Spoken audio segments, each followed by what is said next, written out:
Now, first up this evening, more Jamaicans are expected to have their homes repaired in time for Christmas and even the New Year. This as close to 50 additional engineers arrived in Jamaica from Ghana to begin work in the communities worst affected by Hurricane Melissa, this particularly in St. Elizabeth. The team will complement crews already carrying out repair work in Westmoreland. The details in this report. Not Santa Claus dressed in red and white with a bag of goodies, as is customary at this time of year, but instead military personnel dressed in camouflage disembarking an aircraft with their bags of tools and just in time for Christmas to bring cheer and hope to Hurricane Melissa's victims.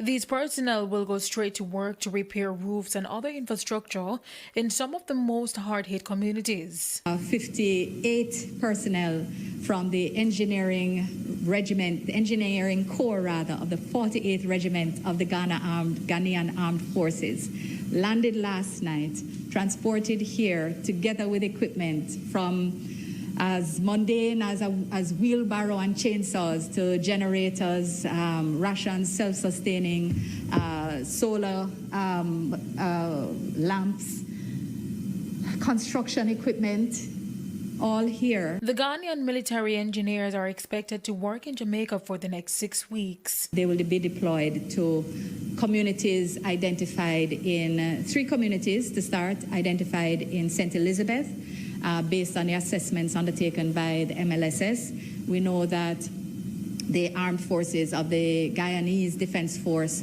are on the ground in Westmoreland now, and their roof construction is underway.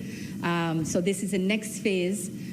We are looking to finalize the arrangements with personnel from Rwanda, who will be the next component to come. The assistance is just the latest in the world's outpouring of support for Jamaica in its time of need. Curious Jamaicans have taken note of the support that includes cash donations and have since begun asking questions about how such funds will be spent.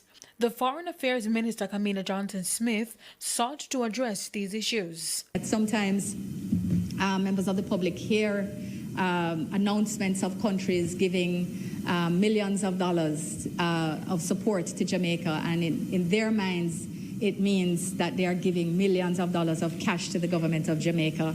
And I think now is a good time to clarify once more that this is actually generally not the case. If there's a cash donation, it is named as such, but otherwise it is usually donations that are made to the Red Cross, to World Central Kitchens, World Food Program, IOM, UNICEF, UN Women, all of the agencies that come together and deliver support. So that the funding doesn't necessarily come to Jamaica. Antonia Atkinson, TVJ News.